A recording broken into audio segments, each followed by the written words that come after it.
All right. Good morning. Thanks so much for tuning in. We're here today at a school choice rally outside Governor Walz's executive mansion here in St. Paul, Minnesota. I think we're going to have some speakers later. The crowd right now is about 65, 70 people.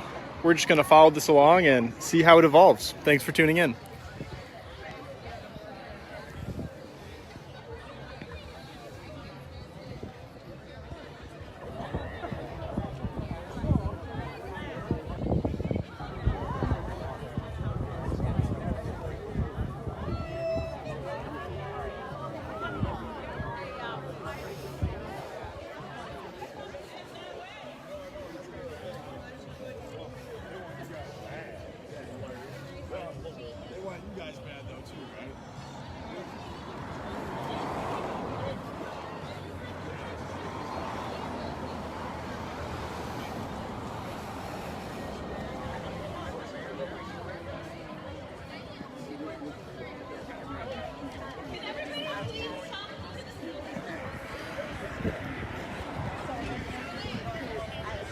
Looks like we have a little sound system set up here.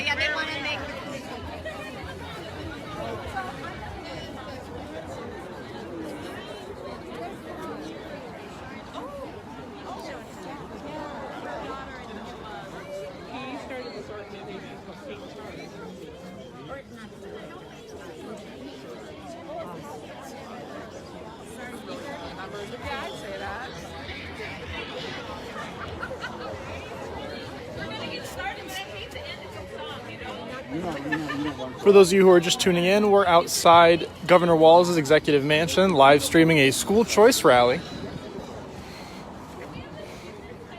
Looks like we have some speakers here.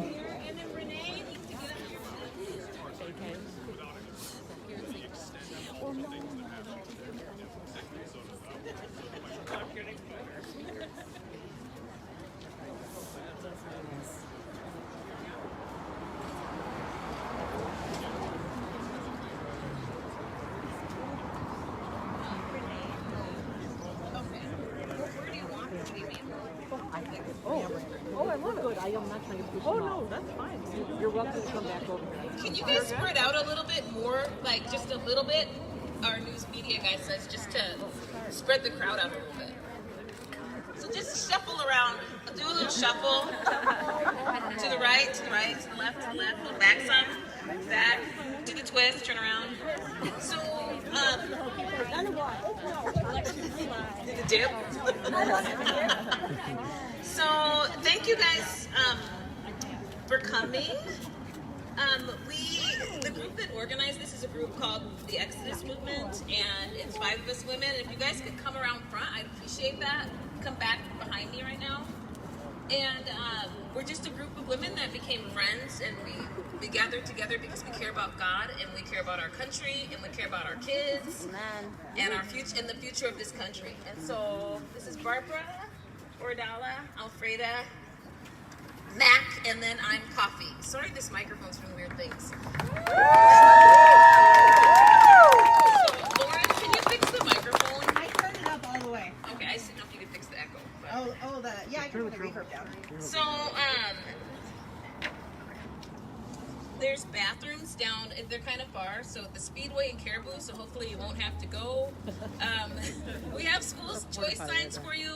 This is a nonpartisan event, so we don't want any political signs, but we have school choice signs for you everywhere. And we have a bunch of guest speakers for you today that are lined up to speak for a few minutes each, and we're not having an open mic at this time. And Rashad, do you want to come on up? Thank you, Coffee. And thank you all for showing up for our children. My name is Rashad Turner. I'm the president and executive director of the Minnesota Parent Union. And I want to thank you, Coffee, the rest of you moms, for inviting me here on this beautiful day, right? And I'm not talking about the weather, right? I'm talking about all of the beautiful people that are out here to let this governor know that it's time to get the mask off of our failing education system. And maybe I could say that the other way around. is that it's time to put a mask on our failing education system, right? So at Minnesota Parent Union, we fight for our children, right? We think that because Minnesota has some of the worst in-nation education gaps, we need solutions. Unfortunately, the governor, and I would even say more so, our teachers union, Education Minnesota, are doing everything they can to keep our children locked out of the buildings and locked out of a chance at a future. We know that if you are illiterate, future doesn't look bright. Not for that individual child, not for our communities. So as we come together to talk about school choice, to talk about education savings accounts, which we feel are very needed. They were needed before COVID, but especially after these past couple of school years, we as parents need to have the choice, right? Need to have an option to take those dollars and go get quality. Because unless you are in some of the most wealthy schools in this state, we know right here in St. Paul, my hometown, anybody from St. Paul here? We've got some of the worst schools in the state right in this city. Schools where 4 out of 5 kids cannot read. Wow. Not the fault of the child, right? Some folks like to blame parents, but we all know standing here, it's the teachers union who pays to make sure things stay the same. There's no way they can be looking at the same thing we are every day in our schools, every day with the data, and think that things need to stay the same. Can't stay the same. Right? Now, I haven't done a chant in a while, but I'm trying to think of one just to get us going, right? I used to lead up Black Lives Matter, forgive me, until I realized that they weren't about the black minds, right? So I had to get back into the lane. Got it? Black lives can't matter if black minds don't matter. You'll hear the governor say Black Lives Matter. You can go to head of some of the teachers union houses, you'll see the signs in the yard. But when you go to their schools on Monday, you see black minds don't matter, right? They don't like to see this diversity for school choice, right? They don't like to see that. They think that, you know, school choice is a white thing. It's a rich people's thing, right? But at the same time, they talk about their own school choice, right? They talk about the choices they have as teachers, as unions. I like to talk about the choices that they make that keep our children at the bottom, right? I'm trying to think of a chant here. I'm going to say, what do we want? Exactly. Y'all got this.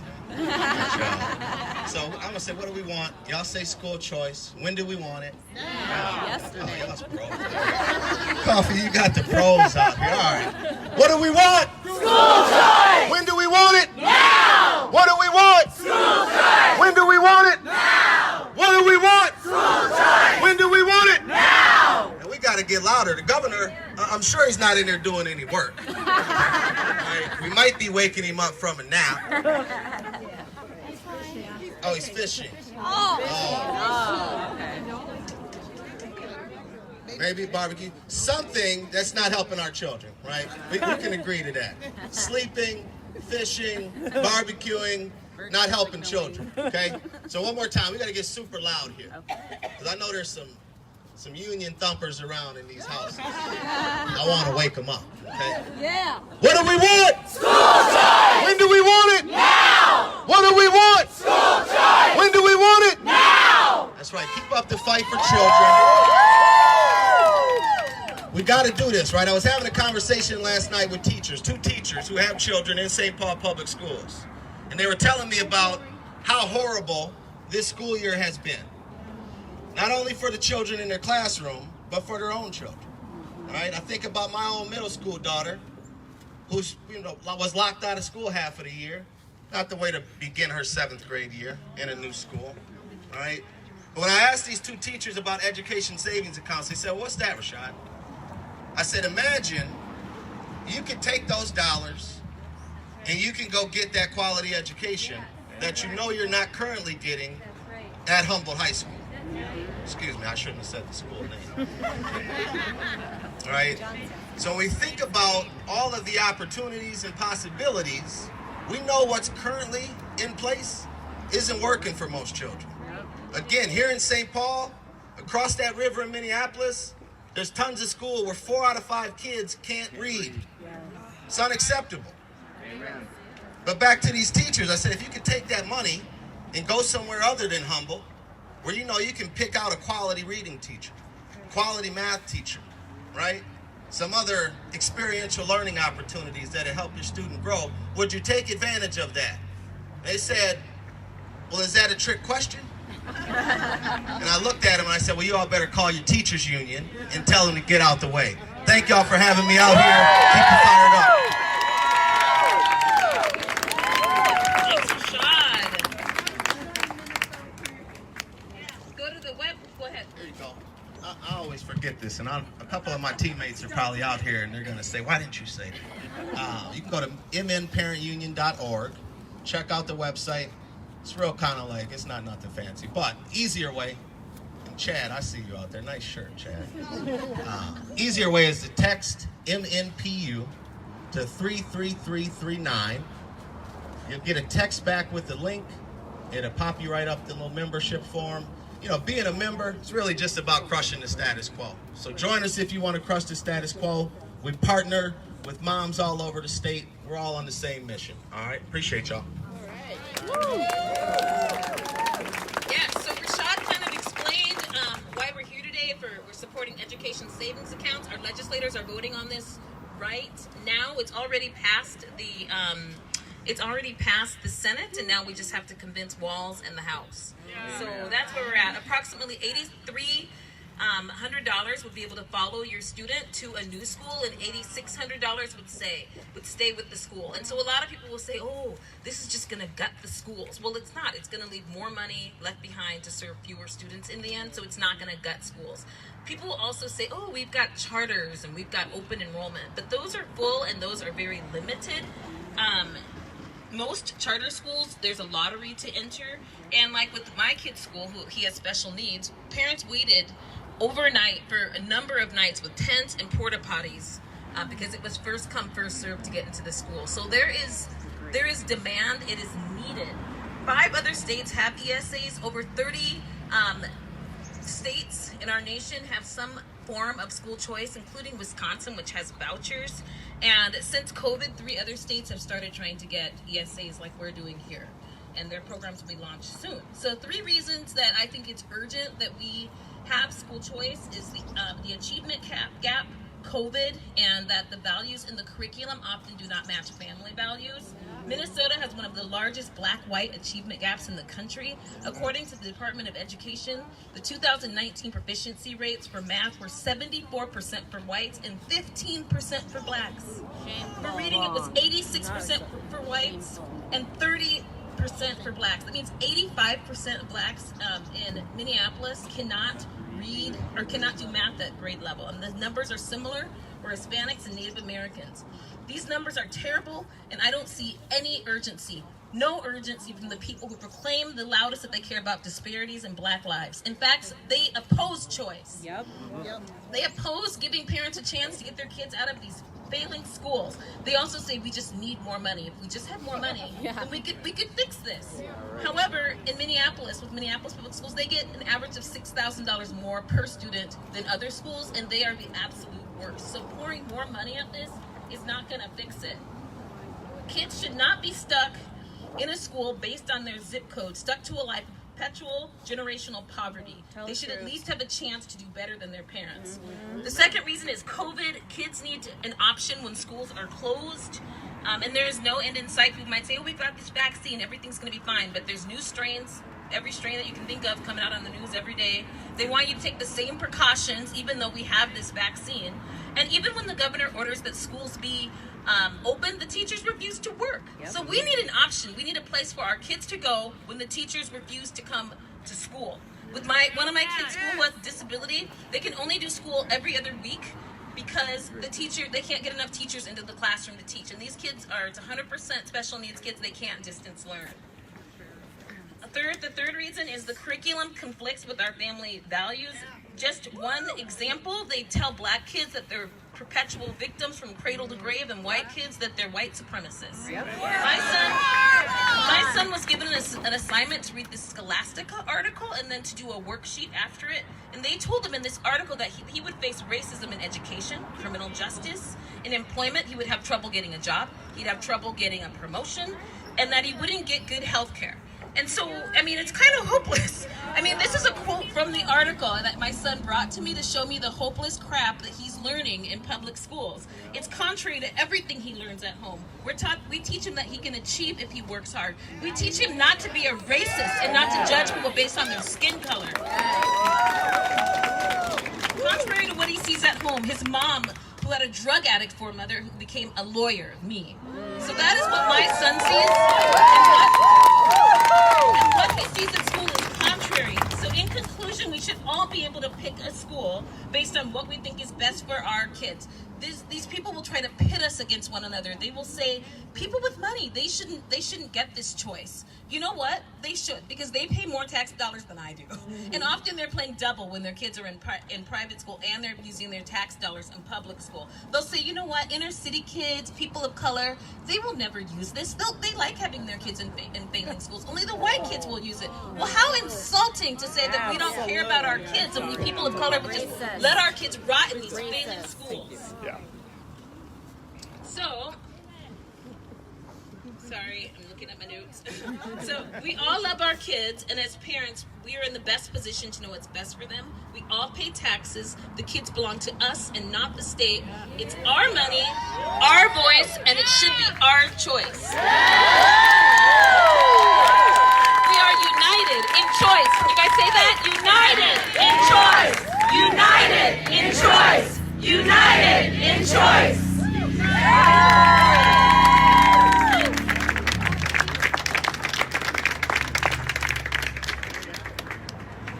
Good morning.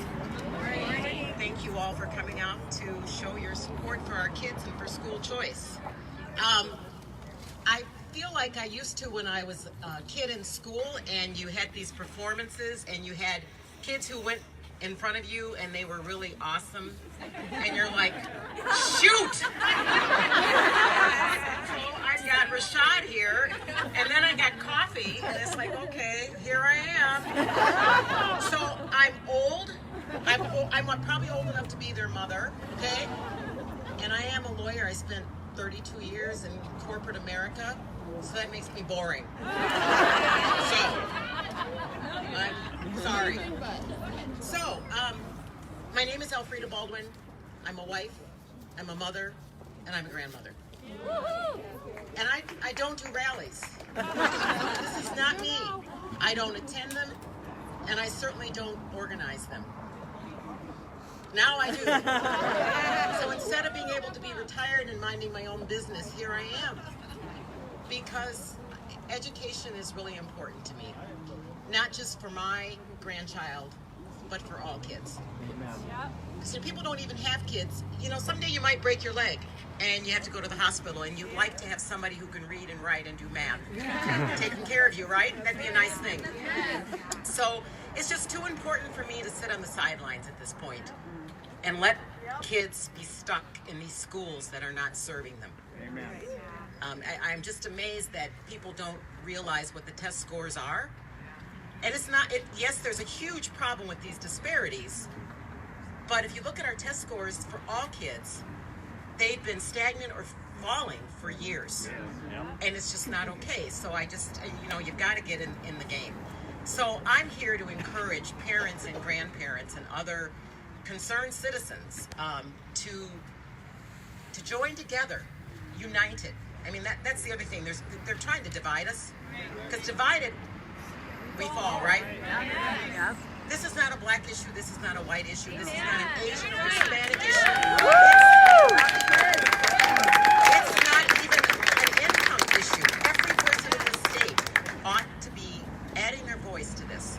So if we're loud enough, maybe they will finally hear us and do something about the education for our children. So I come from a working class family, and Education was everything to my parents. So much so that when I was going into 4th grade, they took me out of our public school system and enrolled me in a Lutheran school.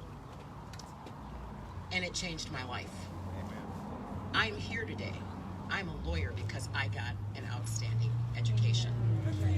But my parents, they had to take an extra job to pay for that school. And for once, I'm glad I'm old, because I am old enough to where, by taking a second job, they were able to pay that tuition. So you look at the cost of tuition now, and if you're a middle class, lower income, working class family, you can't afford these schools. And my heart aches for kids who are stuck in classrooms where most of their classmates are not proficient in reading and math. I was the top of my class for reading. I cannot imagine being in a school where my classmates can't read and I can't. Because you know what's going to happen to that kid who can read? They're going to get bullied by the kids who can't. And then pretty soon you're going to go, well, I'm not going to let anybody know I can read because I don't want to get bullied. You got to dumb everybody down. Exactly. We need our schools to equip our kids with the knowledge and skills to be productive, responsible citizens. You know, I bet you if you went into a prison and asked people, what kind of reading level do you have? How well are you at math? People are not in prison because they know how to read and write. Many of them are there because they didn't get the education, they dropped out of school, and they got in trouble. So parents who have kids in these schools and aren't doing their job, they need to be able to get their kids out. And every parent should be able to send their child to a school that is safe and orderly. I volunteered after I retired. I volunteered in my local school district, and I could see what happened when you had kids who did not know how to sit down and shut up and behave. Yep. They disrupted the learning for every other kid there, and it's just wrong. So I believe America is a land of opportunity. You don't hear that very much anymore, but I'm sorry, it is. That's why I'm here, because it was a land of opportunity. And education is the key to unlocking those opportunities. So Frederick Douglass, which probably kids don't even know who the heck he is, right? But if you're old enough, you know that he was a slave. He taught himself to read. He was part of the abolitionist movement. So he has a great quote that is at the bottom of all my emails. Education is emancipation. It is light and liberty. And I couldn't agree more. That's why I'm here. School choice is personal to me. It is wrong that the size of a family's bank account dictates where a child can go to school. Amen. So they talk a lot about disparities and equities, or inequity. School choice is a pretty big equity issue. We need to make the governor and our legislators know that they have a moral obligation to make it possible for families of average means to send their child to whatever school is going to do the best job of making them understand what their gifts are and equipping them to use their gifts. Right? What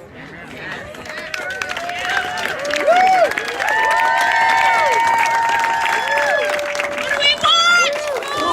When do we want it? Now!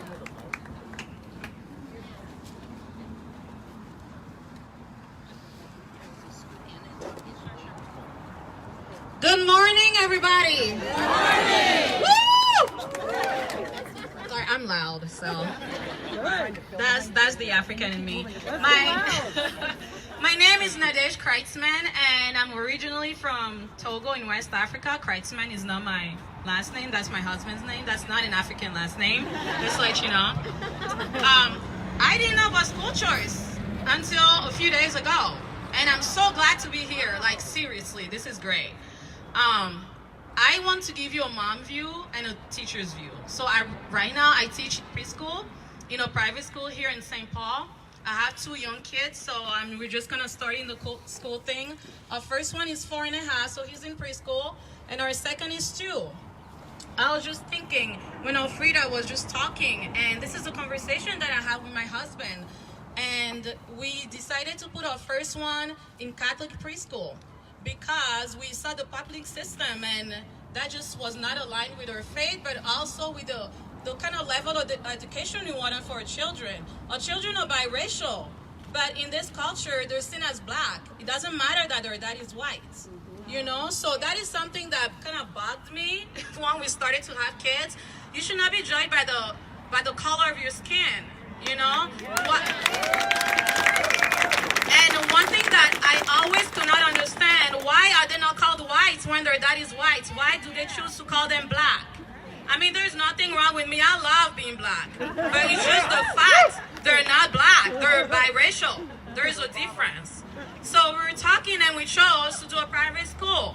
Now, we're a middle-class family. Things are a little tight. It is a sacrifice. It is a real sacrifice. And I always tell him, what if I was a single mom? There's no way with my salary. I mean, I'm a teacher. What would these kids will be? You know, I just can't imagine that, you know? And now we're blessed because I'm working at another private school. And they will get to go there, but with a discount. What if I didn't teach at a private school? What will happen to my kids? You know, this is not right. This is just not right. I worked at another school for 6 years, and I was a K-8 specialist there. And we had a lot of low income, 90% Latinos, and they were kind of like us in a way, because a lot of them couldn't read. A lot of them were from low incomes, and I would just look and just be sad. It just broke my heart. And one thing I noticed now in our kids now, when I grew up, we just challenged each other. We wanted to be the best. You know, when your friend got an A, you're like, okay, next time I'm going to get that A. You know, you challenged it. Now kids don't want to do anything. They don't know how to spell. You tell them, there's Google. Really? It is awful. We need school choice. I am so glad I found school choice. School choice! Yay! Thank you, guys. What do we want? School choice! Do we want it? Now! Hello everyone, my name is Lisette, but everybody knows me by Chocolate, and I am a junior at Liberty Classical Academy. Wait. Can't hear you. Start over.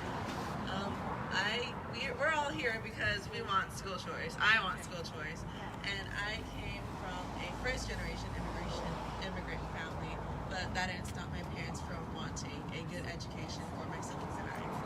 And when my siblings were in a public school, when my siblings were in a public school, they got the education that they needed, scholarships, medals, and certificates. But that was a different time, and during my time, everything was chaotic, and there would be bad news where which no parent would want to hear about. And when my parents transferred me to Liberty, that was a new opportunity for me, and I am so thankful for that. My first year at Liberty, I was struggling a lot because I was transferring from a public school learning system to a classical learning system, and it was really hard, and I was struggling a lot, but I had teachers there to help me, and they have given me so many things to learn about, and I am so thankful for it. And so if we have school choice, it would help out so many parents and so many families. So go school choice.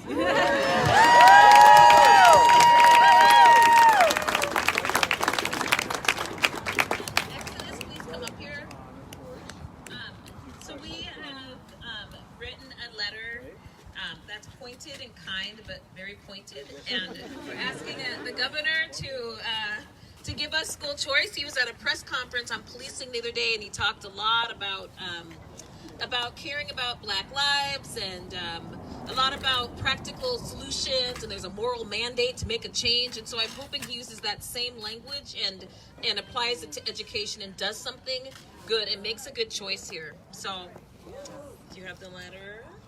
We're gonna see if somebody comes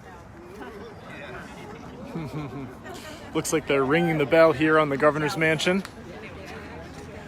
That's not all over. Not terribly optimistic that it'll come out, but they tried.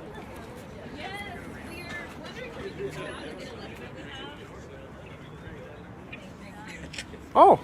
So right now, we a way so that we have a way that you guys can communicate with the governor. So if you guys can text school choice on your phones, if you can text school, can I see your sign? Can I have your sign?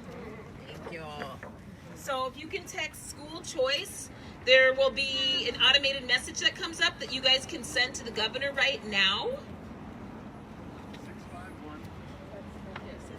651 240 2130. 651 240 2130. You can text the governor right now. We are asking all of you guys to let your voices be heard, communicate with him, let him know your thoughts. There'll be an automated message there, but you can add to it if you would like. Are you going to read us the letter? Did you say you wanted the number read again? Will you read it again?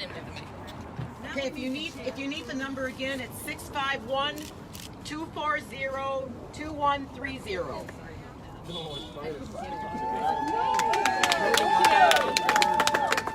You can beg him to give us over education savings accounts. Thank you. Obviously, Thank you. Is he being supported? Just making sure.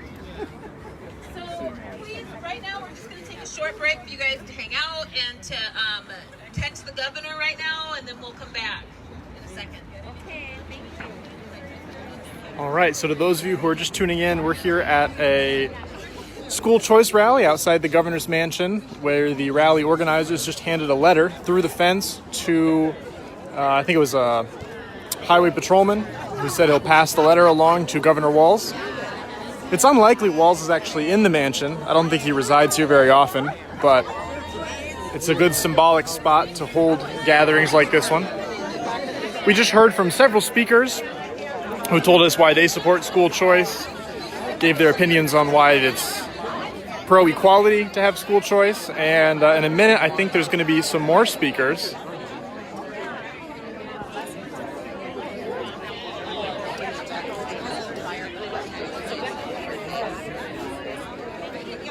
About 75, maybe 100 people here. Seems like many of them are affiliated with the Liberty Classical School, private school here in Minneapolis.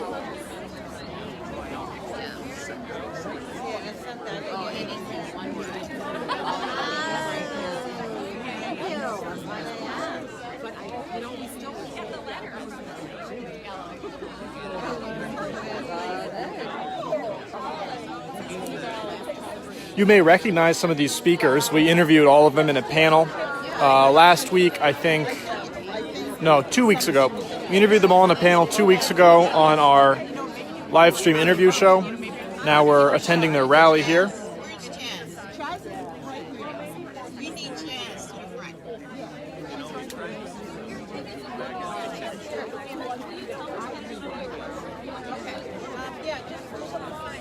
They're trying to fix it. Some people have gotten more.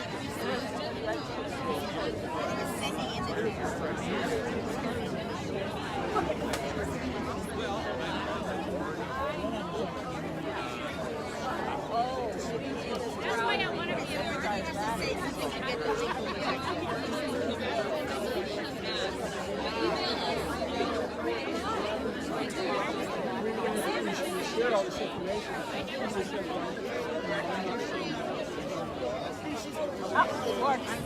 School choice, one word. School choice, oops, sorry. One word. School choice, one word. Okay, that was. It should be school choice, one word. Yeah.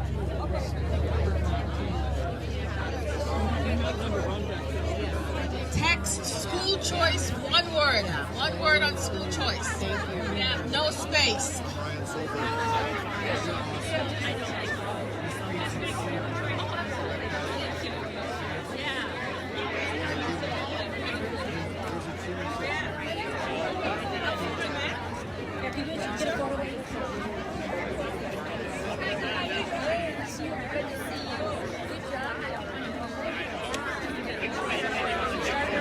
Reagan. How you doing? Down at the Capitol. Oh yeah, I interviewed you. Or interviewed some of your people anyway, so that was good. That was a good interview. Yeah. We got some pollen. Oh, we're all getting it. We're all getting it. Rashad Turner. I work with Christina. I have a sheriff who's going to run Jackson. These guys are awesome. Well, I've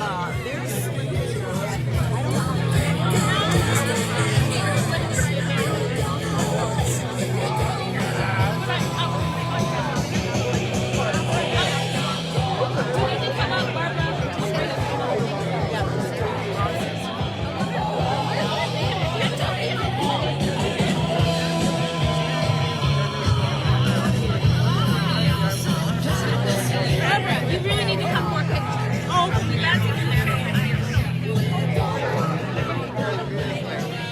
probably have 30 texts.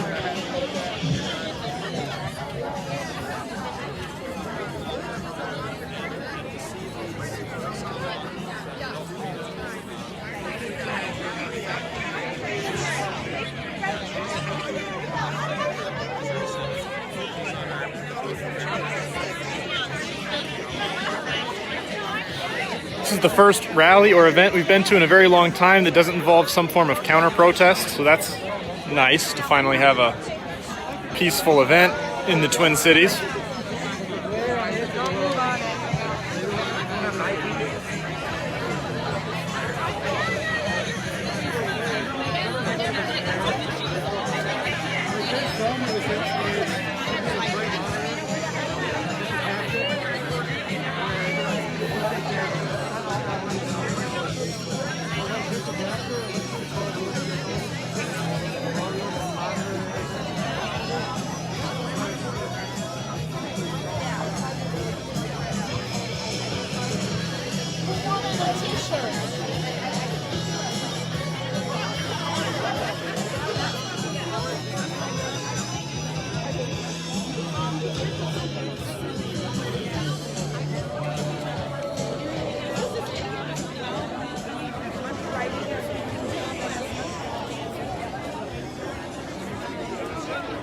You can always find the mainstream media guys because they're wearing N95 masks. It's kind of amusing.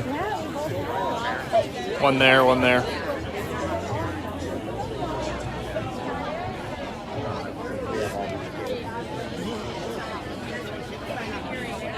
Yeah, that's for that. What happened?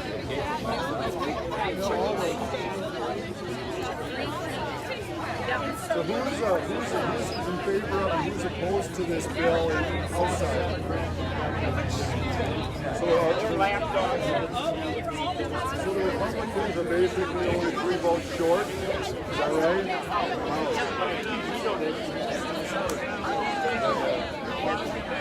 Would you guys have 2/3 of the Senate to support it?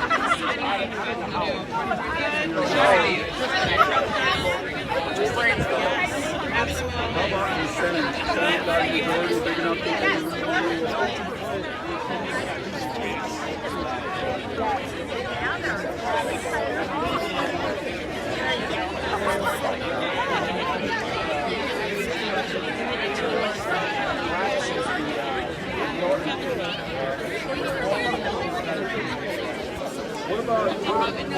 What do you guys ever say about Hoffman versus Melissa Hortman? Hoffman is at 36, and Melissa Hortman, I believe, is 36B. Quite often, Hoffman understands kind of more reality, tries to be more bipartisan.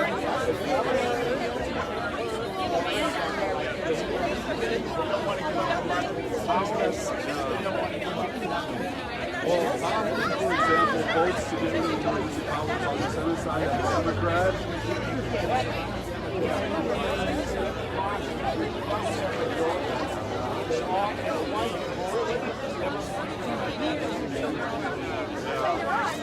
All we need, like you said, is 3. Any 3. That's why we're locked out. That's why we're living basically in this concentration camp.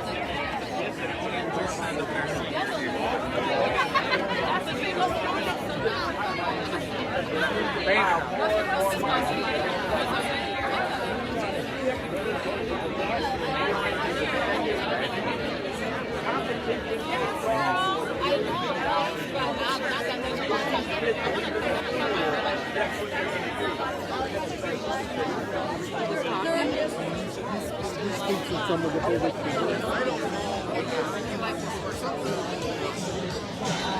do you know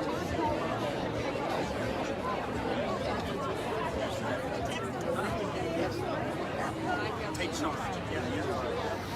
Yeah, there's Karen. How are you? I just talked to Rashad. It's more of a Latino. Yeah.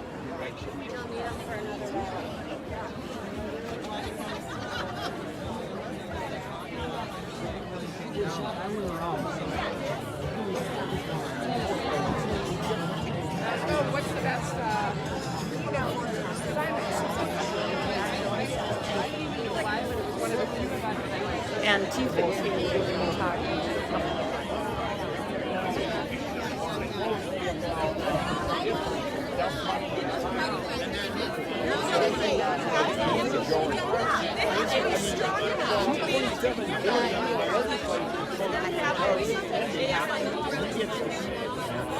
You know, if you look at Minnesota, it's roughly an average size state. Huh? Where are you from? Alpha News. Oh, yes. Yeah, okay. I interviewed you the other week. Yeah. Just doing a live stream. Anything you want to say to our audience? There are very few things that are more important than education. And we've had many years where we have succeeded, not only in corporate finance, like us, but now more availability to the workforce. They don't come with the basics. Oh, yeah. All of this stuff. Unfortunately, it's going to take us a while to and master that. This is an easy step. It doesn't cost much of anything. Education savings and empower families to put their children where they need to be. Education system, really, the teacher shoes. Do love some discipline. Absolutely. Hey, thanks for coming on our show the other week. Oh, that was fun. Yeah, that was fun.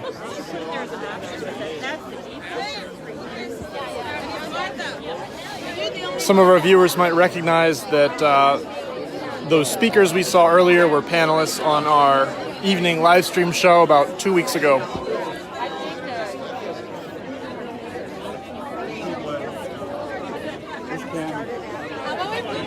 You told me that story once that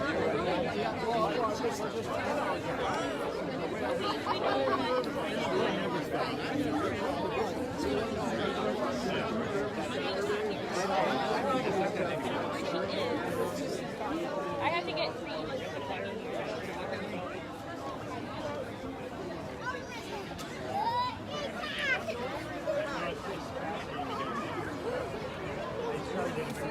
Right during budget negotiations on the Arnie Carlson tax credits. And here I am. Ready as a fast. Will you guys come and gather again?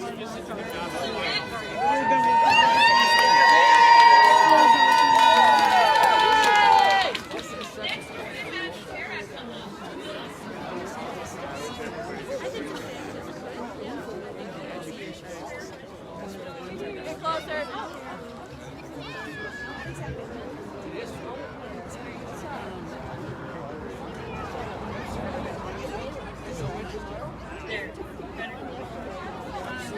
Louder! Louder!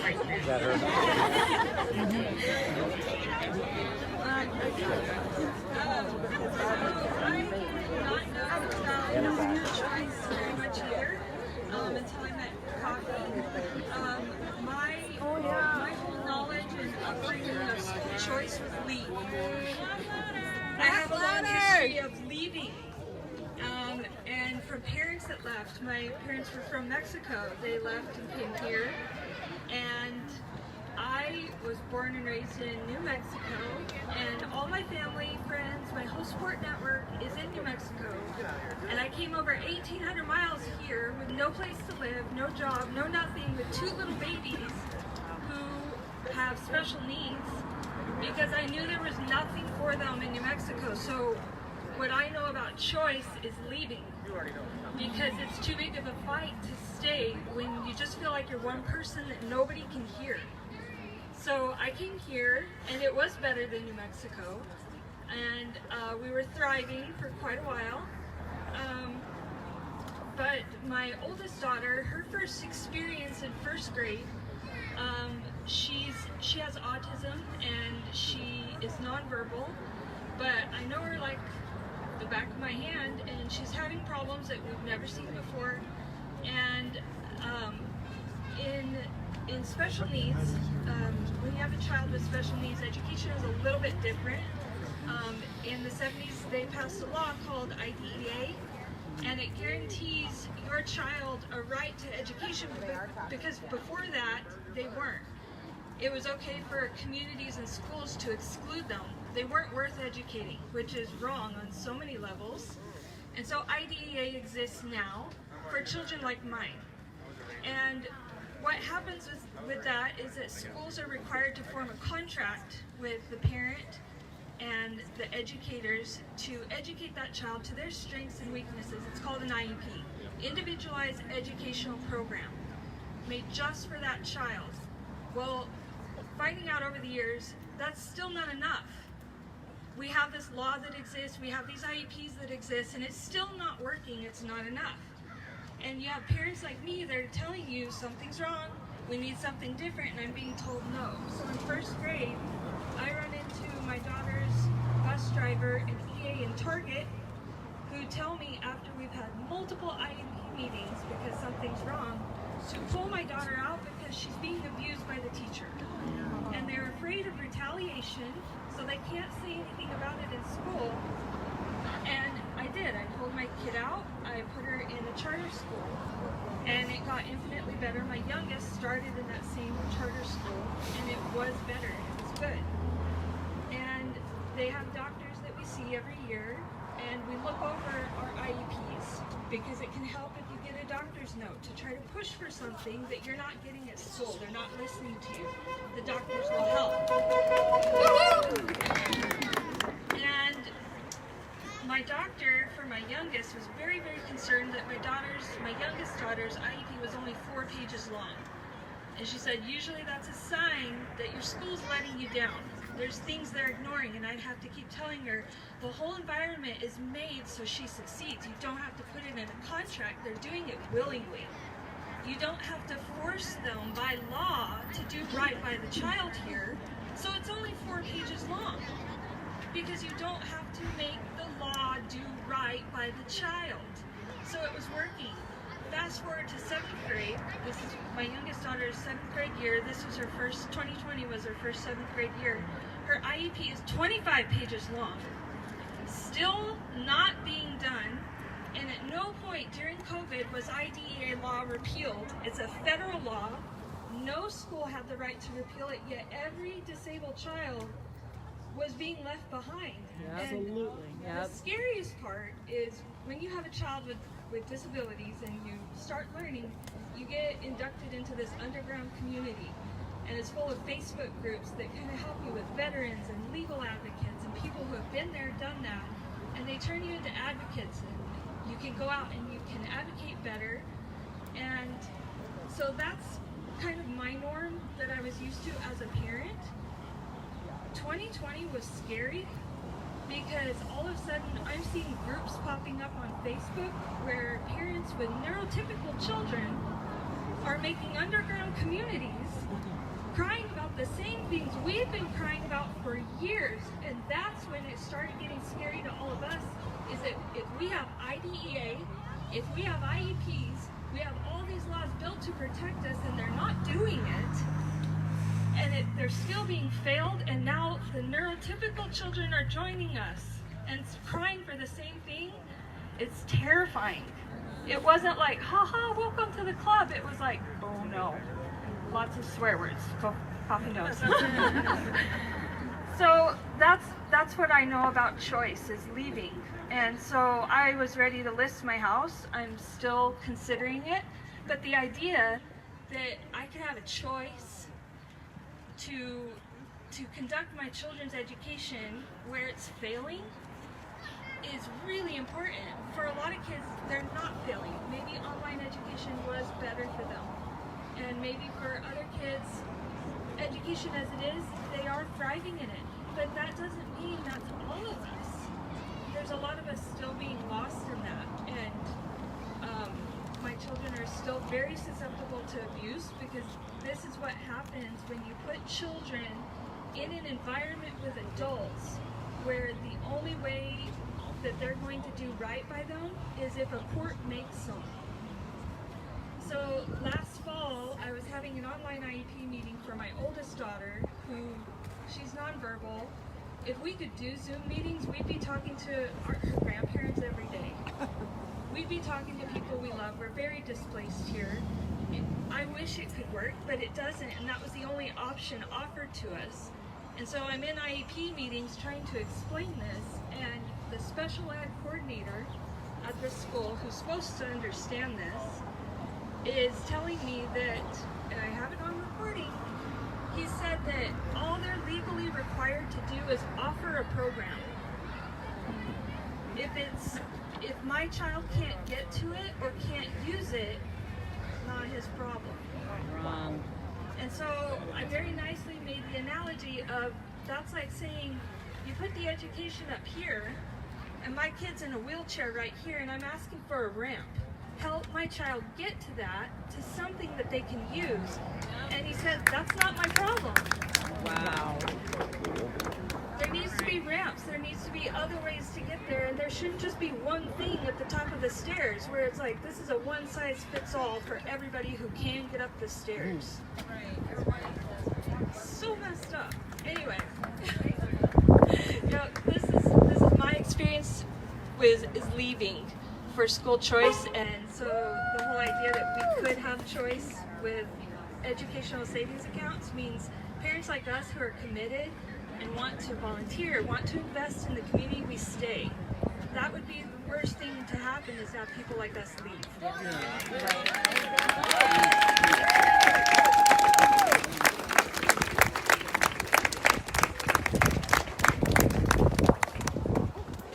What do we want? School choice! When do we want it? Now! That was more for me.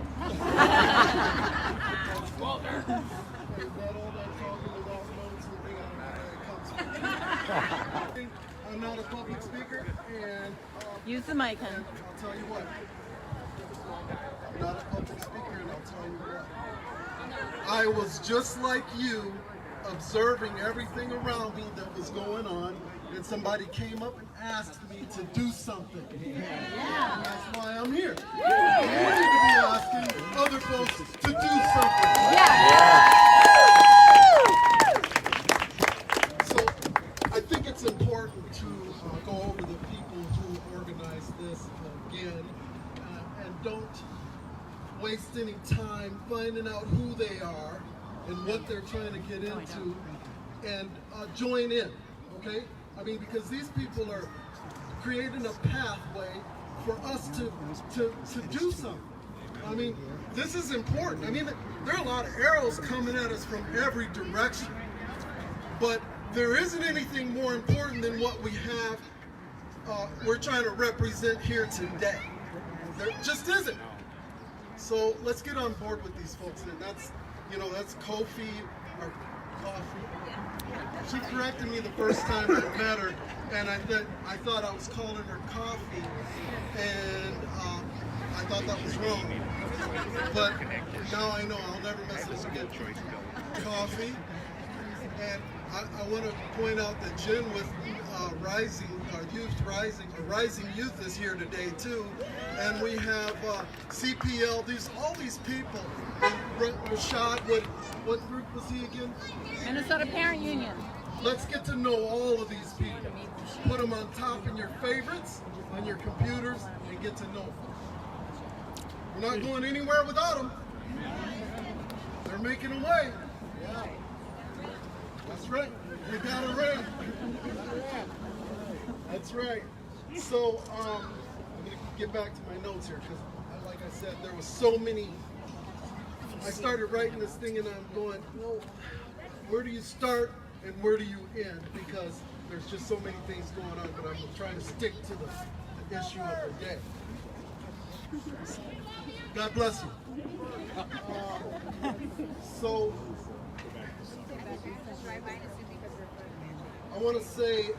I just want to thank, I want to give honor and praise, okay? I want to give honor and praise to the one that entrusted us to be on this earth today, to make a difference, all right? I want to give honor and trust, because these are the times where strong men and women,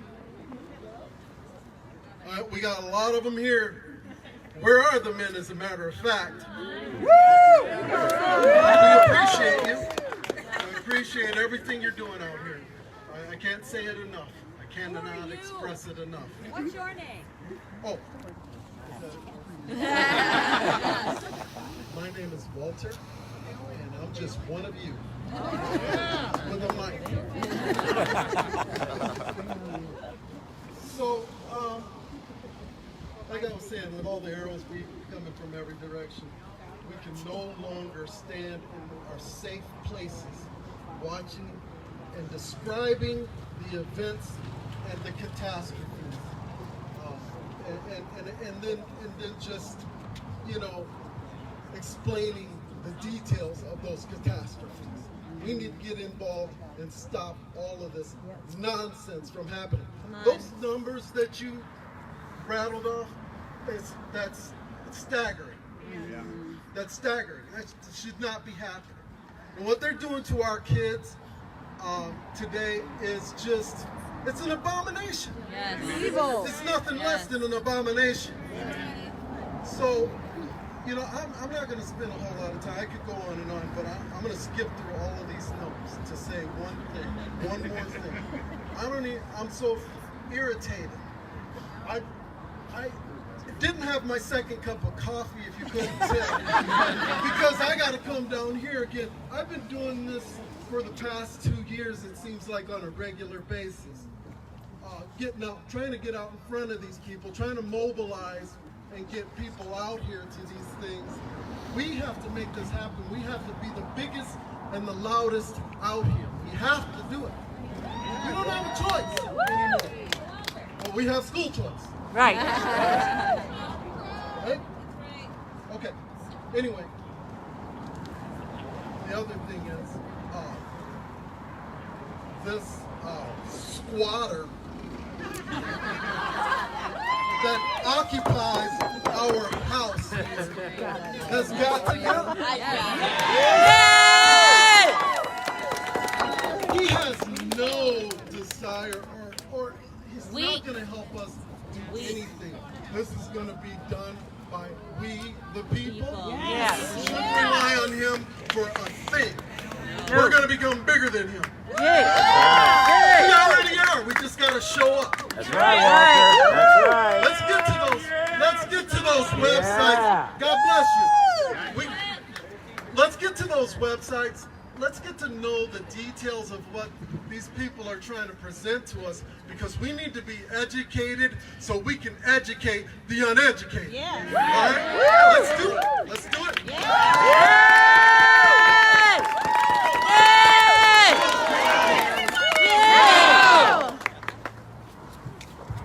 Okay, I'm going to get loud here. Yes. So I was a public school teacher for 10 years, and I am the last person that I thought would ever be at a school choice rally. But I taught in an inner city in Atlanta, and I saw what was happening to kids. And so I'm now one of the founding executive members of Let Them Learn Minnesota. Thank you for your support. And we are working to get these kids back in school, and we're working to give kids choice and hope. And that is what this is all about. So this brought us to this horrible COVID now year and a half. And I have a 7th grader who's an only child, and she has been in a charter school. That was K-1-2. We moved overseas, and she was in a private school for 3, 4, 5. And then we moved back, and she went back to our local school, our public school, for 6th grade and part of 7th grade. Well, part of the way through 7th grade, before 7th grade, they shut everything down, and my daughter got extremely depressed. She became suicidal. We were taking her to a counselor every single week. So my daughter got no support whatsoever from her local school district. So she sought out private school. And she said, Mom, here are the options that I have found. Would you go with me to look at this school? This is the one I think I want to go to. Wow. And then would you take my college money, and would you spend my college money so that I can go to class every day? And I said, you know what? I won't spend your college money. We will work harder, and we will make sure that you can go to whatever school you decide you need for your situation today. Because I'm your mom, and I know best. And I know what you need. And you need somebody right now that will support you and your education. But let's think about the parents that couldn't say that this year. The parents where the private school in their area was full. The charter school in their area has a wait list. Let's think about those kids, those parents. And we know that if we have school choice, the regular public schools get better because they lose children. So we are challenging our public schools and our public schools teachers to stand up and get better for our children. So I just want to thank you all for being here, for listening to all of our stories, because we are you. We are every single one of you. We're just the only ones up here with a mic. So we are representing you here today, and thank you so much for coming out and supporting us and our movement as well.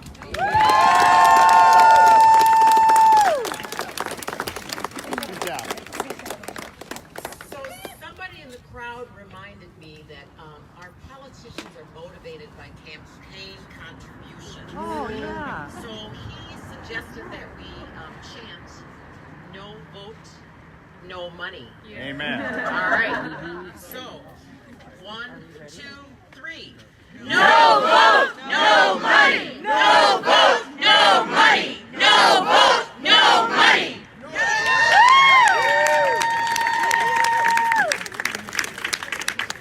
All right, I was looking up some chants.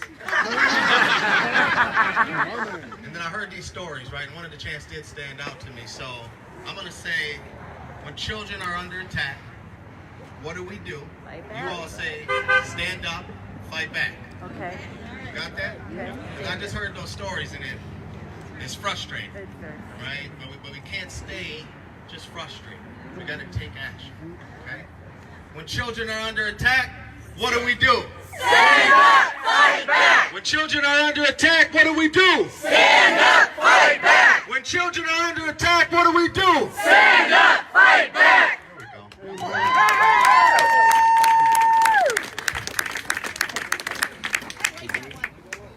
We gotta do it again then. They like that. When children are under attack, what do we do? Stand up, fight back. When children are under attack, what do we do? Stand up, fight back. When children are under attack, what do we do? Stand up, fight back. Gotta fight back, y'all. Yes, sir. Yes, sir. Yes, sir. Yeah, I figured out. Volume is low. It's pretty good out here. First I was afraid, I was petrified. I could never live without you by my side. But then I spent so many nights thinking how you did me wrong. And I grew strong, and I learned how to get along. And so you're back from my mistakes. I just walked in to find you here with that sad look upon your face. I should have changed that stupid lock. I should have made you leave your key. But I'd known just for 1 second you'd be back to bother me. Go on now, go. Walk out the door.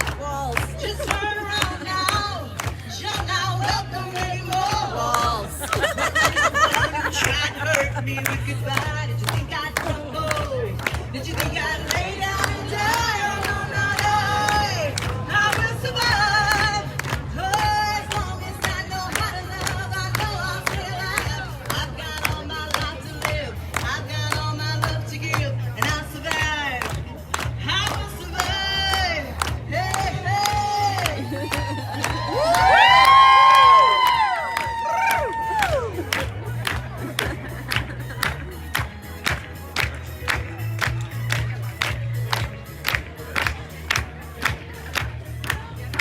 It took all the strength I had not to fall apart. Just trying hard to mend the pieces of my broken heart. I spent oh so many nights just feeling sorry for myself. I used to cry, but now I hold my head up high and you see me, somebody new. I'm not that chained up little person still in love with you. So you felt like dropping in and just expect me to be free. When I'm saving all my loving for someone who's loving me. Go on now, go. Walk out the door. Just turn around now. You're not welcome anymore. Weren't you the one who tried to break me with goodbye? Did you think I'd crumble? Did you think I'd lay down and die? Oh, no, no, no. I will survive. Oh, as long as I know how to love, I know I'll stay alive. I've got all my life to live. I've got all my love to give, and I'll survive. I will survive. Oh. Woo! Walk out the door. Just turn around now, 'cause you're not welcome anymore. Weren't you the one who tried to break me with goodbye? Did you think I'd crumble? Did you think I'd lay down and die? Oh, no, no, no. I will survive. Oh, as long as I know how to love, I know I'll stay alive. I've got all my life to live. I've got all my love to give, and I'll survive. I will survive. I will survive.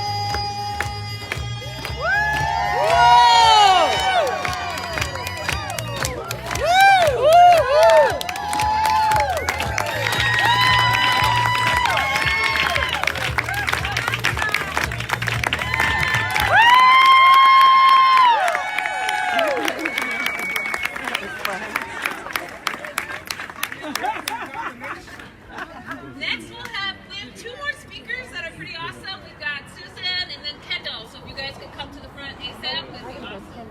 And Kendall, if you could shimmy right by. Shimmy. Great. Do what it takes.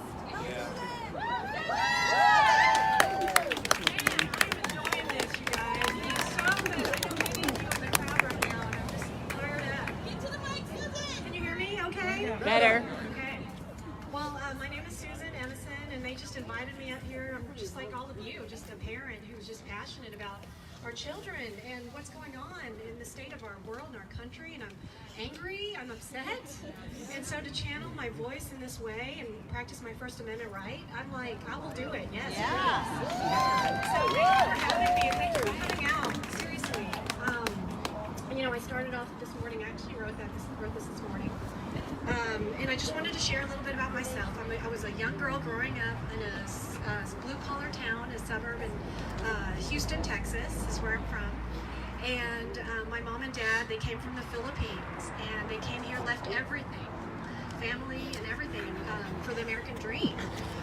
They taught me that if you get a good education, you get a college degree, you know, you will be successful in life. And so by God's grace, here I am today, and I have a wonderful, supportive husband and two great boys that I love, and you know, we're here in Minnesota and we're fighting. Yeah. We're fighting for our kids' education and their future. Yeah. So, what I want to say is I'm here also to stand for my neighbors. I've heard a lot of my neighbors who have lamented over the fact that their kid is Zooming on their kitchen island all day, addicted to screens, have received a second-rate education this entire school year. For what? For what?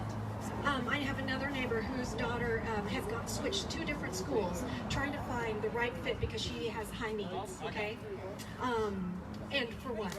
Let's be honest, this COVID virus, it does not affect the kids. Ages 0 to 29, I believe, has a 99.9999999% success rate, survival rate. Why are we doing this to our children? Right. Because the numbers don't add up, and I'm mad. I'm angry. It doesn't make any sense. I'm angry because it has now been over a year. We've given him 15 days. Executive order. It's now been over a year that he's taken abuse. And why? Because he wants power. Yeah. They want control. Yep. Yes. And I say no more. I am fed up. I love it. Seriously. That's right. That's right. We're mad. We're angry. And so just to share, my husband and I, we go to a private school, but you know what, it hasn't been easy. I've had to work in the cafeteria, serving, chopping vegetables, etc., just to make ends meet. It takes us 30 minutes one way to get to that school, but by God's grace, it's been a blessing, and I'm grateful for this school. But guess what? I want this for everyone. Right. Every child should be able to go to a great school. Use our tax dollars, guys. This is coming from our paychecks. Yeah. Why wouldn't it follow us and allow us to, as parents who know what's best for our children, and put it towards what's best for them? Okay, that's what we're asking for right now. And so, Governor Walz, I hope you are moved by the many stories you've heard here today, or will you continue to cover your ears and ignore our pleas? Will you please honor the people of Minnesota and sign off on the bill number 1525 and allow the parents to have access to our state tax dollars that we have paid out of our own paychecks and use it for the education of our child. That's why we are here. It's for the kids. All right, so I started talking to you about my parents and why they came to this country, and it's in part to gain a better future for me and my sister. And now I'm fighting for what they fought for us, a better future for our children. And that starts with giving them the education that they best deserve. Amen.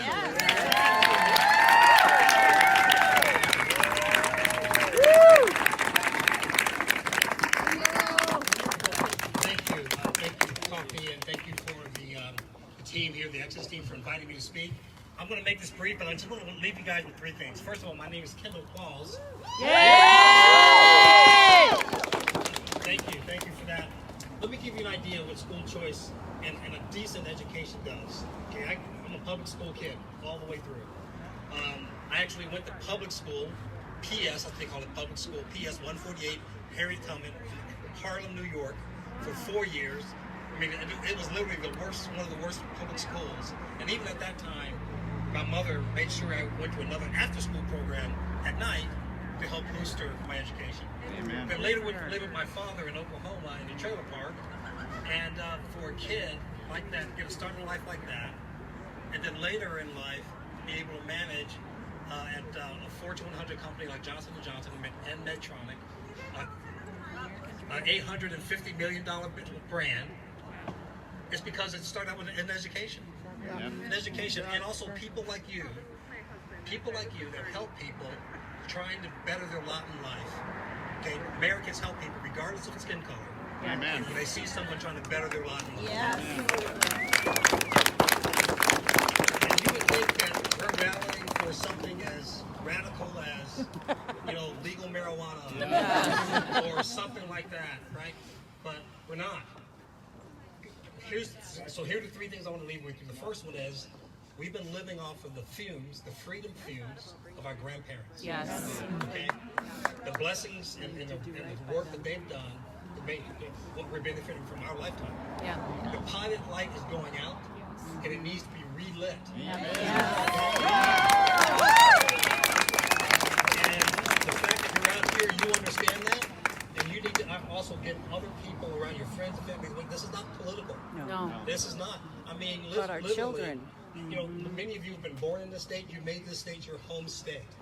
We've selected it. My wife and I selected this state because all of the virtues that we saw, the quality of life virtues of this state, we chose it. But there's one little blemish, not a little one, it's a big one. When I found out what happened in Minneapolis public schools, that black kids in Mississippi graduate higher rates of high school graduation rates than black kids in Minnesota. Disgraceful. Not just for 1 year, not for 2, for 5 to 7 years in a row, we're near the bottom of the country. I mean, that is something that everyone should have a sense of urgency, but they don't. Again, because their concern is more about their control and their power than it is about these kids that they're graduating or not graduating that are illiterate. Amen. We're producing an illiterate population. Here's the other factor that's a powder keg. We've gone from 80% two-parent families in the black community and 80% fatherless homes in our lifetime without a whisper of reversing it. Nope. And now these kids are graduating with no fathers in the home, no education. It's a tinderbox to weaponize these kids for their own agenda. So we've been living off of our grandparents' freedoms and blessings. We, as this generation, have to reignite it. Yes. Number 2 is that, you know what? This is what we're looking for. What we're trying to get people galvanized around is not politics. No. It really isn't. This is a cultural thing. I lead an organization called Take Charge Minnesota. What we're focusing on in the black community is returning to our culture and roots of faith, family, and education. You're going to see and you're going to hear some miraculous stories. But you know what? The idea of the faith, family, education, that's not a black thing. No. That's the very roots of our country. Yes. Okay? So we're getting back to the basics in our culture. And I think it's time to get back to the basics across the United States. Amen. And we have to not be shy to say the word God in public because we're saying a lot of other things. Okay? So look, there's nothing wrong with giving back to basics. Amen. You know, in football, this would be a Vince Lombardi moment where you're going like, this is the football? We need it. This is the Constitution. This is the Bill of Rights. Okay? That's all we're doing. This is comfort, guys. It's getting back to our bases and we will be successful. And lastly, I'll leave you with this. On the end of my every email, I have a quote from Mark Twain. It says, there's 2 important dates, 2 of the most important dates in life. The day you were born and the day you found out why. Thank you.